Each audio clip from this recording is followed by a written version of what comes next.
Alright, hello everybody. Let's go to business warfare. China, Russia, and Iran. So, let's see what's going on with this. Okay, businesses are under attack.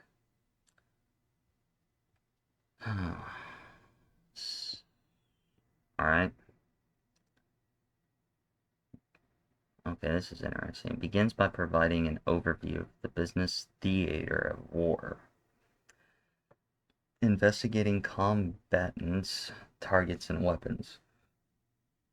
Next, this article analyzes recent episodes of business warfare involving the United States, Russia, Iran, Saudi Arabia, and China to ground the theoretical discussion in the real world.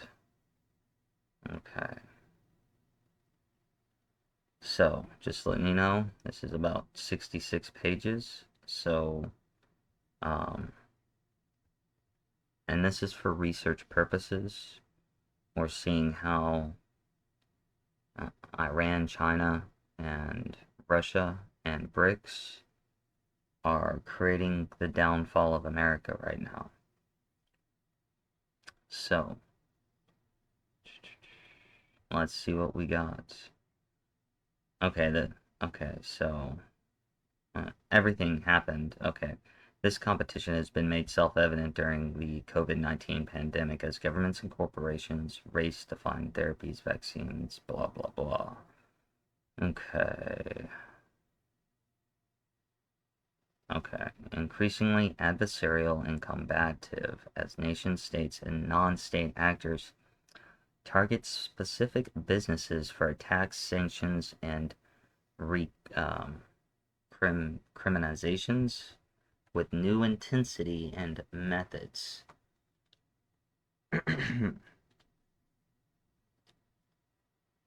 This growing contemporary war on business has serious legal and economic and social implications. Over the last decade or so, the world has witnessed the emergence of this new mode of business warfare. For example, the United States banned Huawei, one of China's largest and most prominent technology companies, from doing business in the United States due to national security concerns. Foreign drones affiliated with Iran attacked oil installations of state-owned Saudi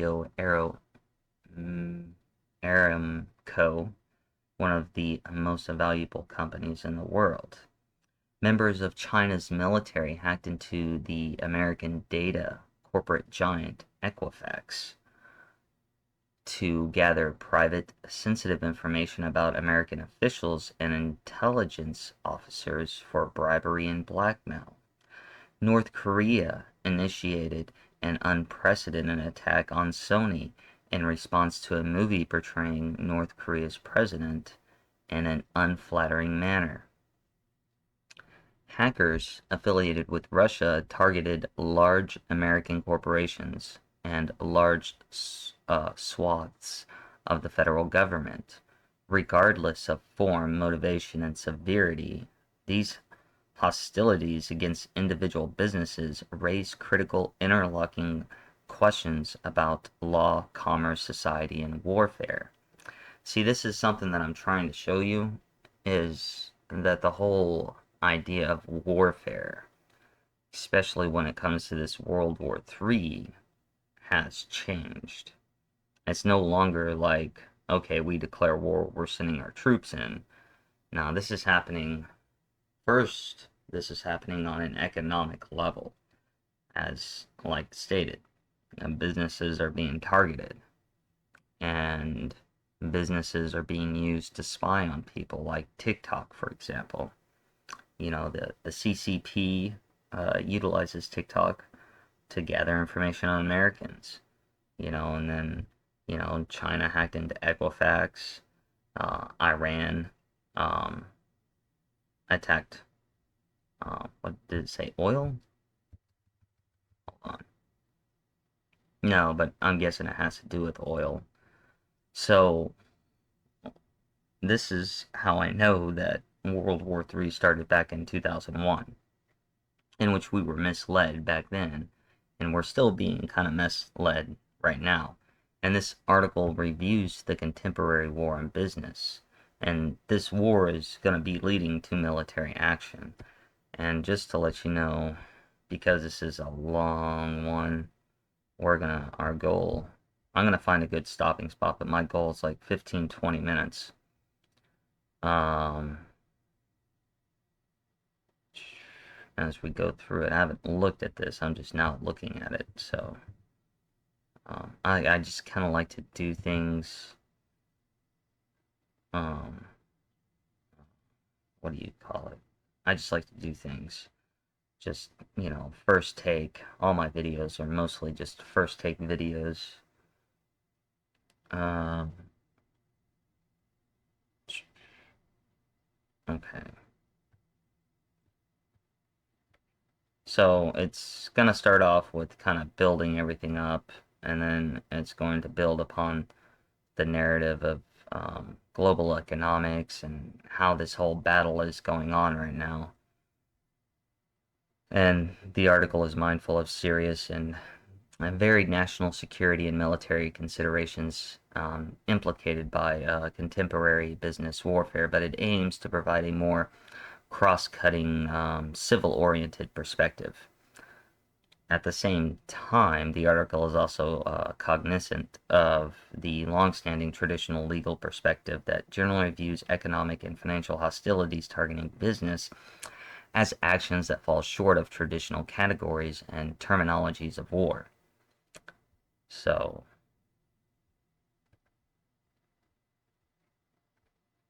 okay, we're talking about the new age, okay? The inevitable nature of modern global conflicts renders traditional dictations and doctrines of warfare insufficient. Okay, see, we're setting the stage. This is a new age of warfare um, along multiple vectors. Okay,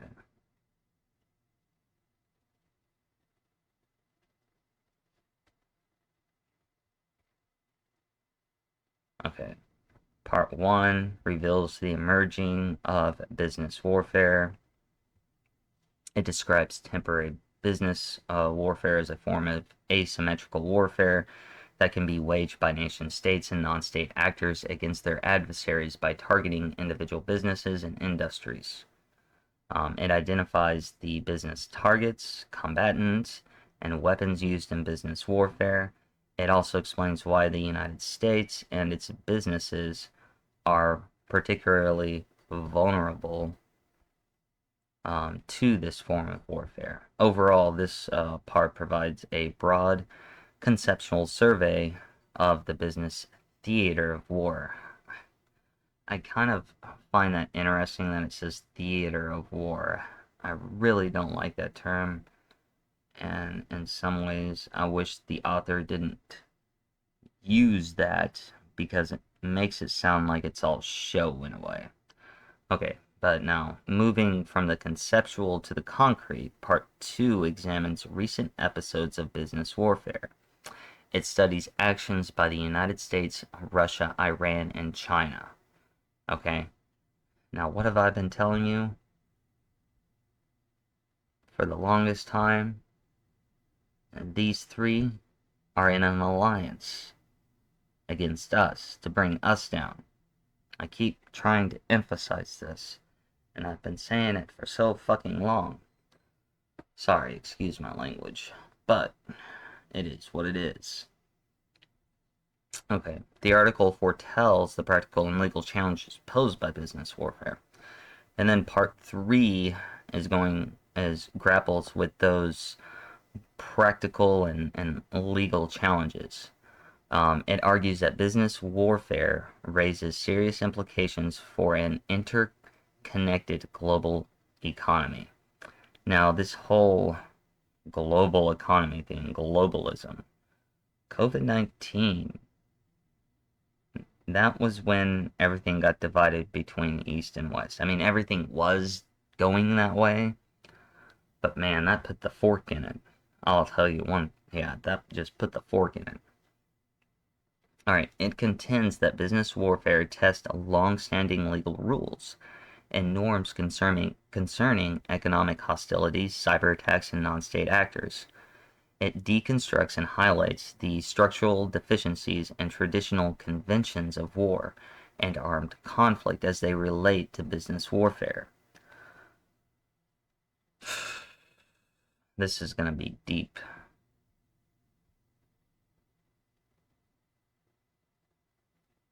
Okay, I wanna kind of begin. Where are we at on here? How long have I been talking? Okay, just 10 minutes. We might go to 20 minutes. Okay.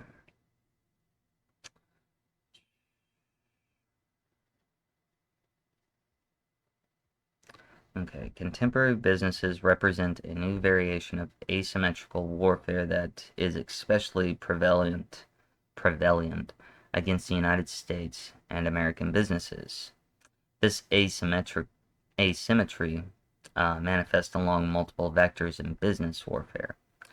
First, there is an asymmetry between the force of a nation-state or non-state actor and that of a business entity or between warring nation-states. For instance, if North Korea decided to unleash an attack on Apple operations around the world, there would exist a significant imbalance between Apple's capabilities and defense relative to those possessed by North Korea.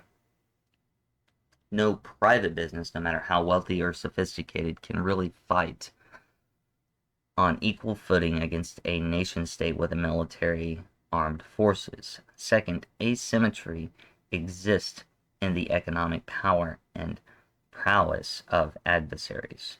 For example, a poor country could attack many business targets of an economically stronger country. Third, asymmetry is a techno-network effects of a business warfare, namely between technologically advanced, well-networked countries versus less technologically advanced and networked countries.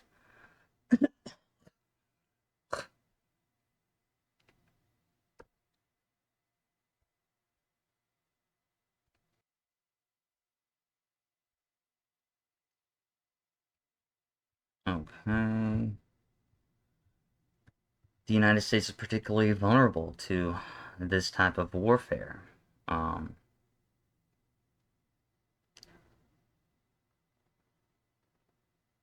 okay, and the main reason they're attacking the economy like they are is because by engaging in business warfare, enemies could not otherwise win traditional wars of soldiers and arms with the United States given its superpower strengths.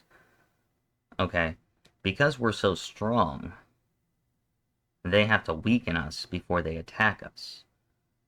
Okay, so given its now seek to attack American businesses' interests directly to inflict harm on American national security and economic welfare. Many prominent American businesses, with their size, value, and influence, serve as attractive targets for enemies of the state who would otherwise, you know, in other words, they have to go this route in order to attack us because we have a strong economy, we have the power of the currency, and we can enforce economic sanctions to make countries basically in a way bow down to us, or we're going to hurt them really bad. So in order for them to fight us, they have to bring us down. So this is why you're seeing all the illegal immigration. This is why China had to create Brics because and use gold to bring the dollar down.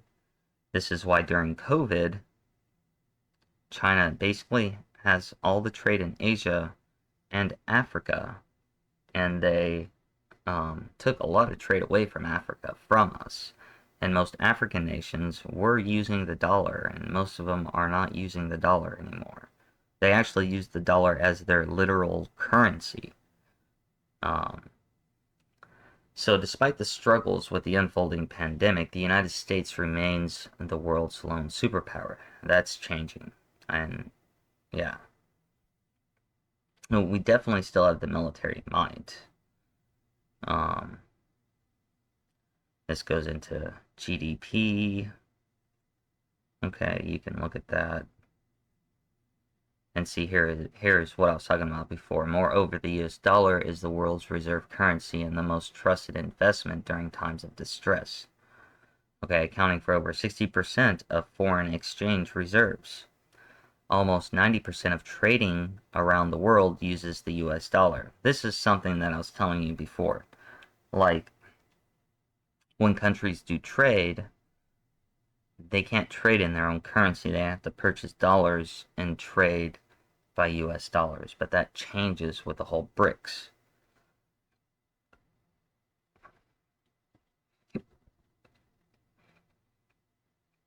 Okay.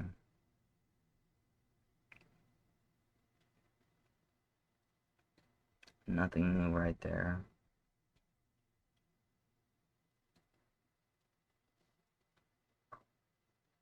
Okay. Okay, this is okay. During the Vietnam War, the Viet Cong of North Korea waged asymmetrical warfare against the United States and South Vietnam for years, using guerrilla tactics to exhaust and defeat a much more powerful military.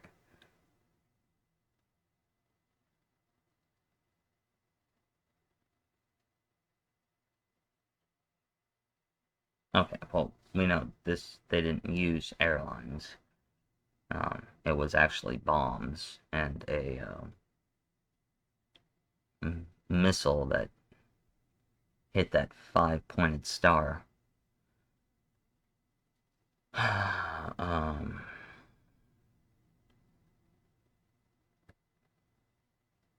okay, so how much time? I hope I set a good intro to all this, because I think we're going to stop right here. So we'll continue with this next time, which will be, I should be able to do this on Tuesday. If for some reason I'm not, I'll let people know on Twitter.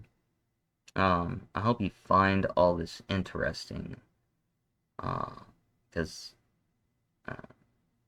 it's going to show you that we've been in World War III for quite some time. Um, and it's going to, provide evidence of what I've been saying for such a long time is correct. And this was written on in 2022. So I'm trying to show you exactly how the domino effects are happening. And right now the domino effects that are happening have all been aimed economically, because if you're the world's reserve currency and nations try to bring you down from that reserved currency, when you have a reserved currency, your debts aren't called in. But once you lose that power, your debts are called in, which causes hyperinflation. And this is what they're trying to do, because if we get into hyperinflation, then, and we're trying to fund wars, it almost makes it impossible, because we would have to spend like, I don't know, maybe double, three times, maybe five times the amount of money, because it makes the dollar appear worthless, and it changes the whole game. And you don't really want to be funding wars on gold, because then that just leads to devaluation of gold. Um, but it may be the only option, and we may have to get smart about that. And maybe, hopefully, we'll use new technology that we have. But this is also why, have you noticed that how businesses have been having to give information to China and everything like that?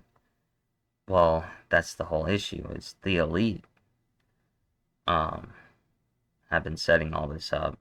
they've caught China up with technology and everything like that, because they need this to be a long, drawn-out war, but they're also like trying to make them overpower the United States. The whole goal of all of this is to bring America down, and they're trying to do it without a fight, a major fight, because they want our resources. And if China is like the top, if they take us over as the top currency, then they might be able to pull something like that off.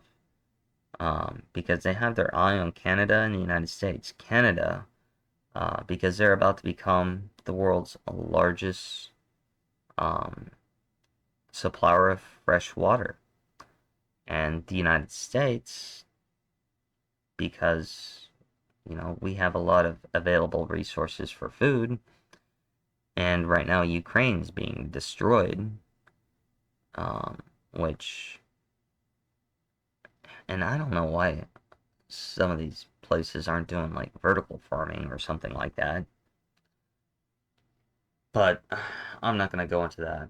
But China has a food issue. They don't right now because they've stockpiled so much. But in the future they will if they don't find farmland available, because China turned their farmland into manufacturing to build this up. Okay. So anyway, I mean, we'll continue more. I'm blabbing on too much.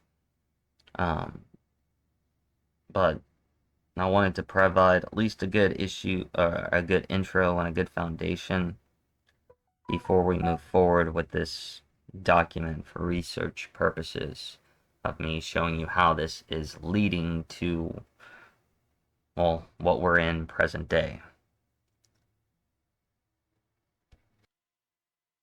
And this has been a Jester production.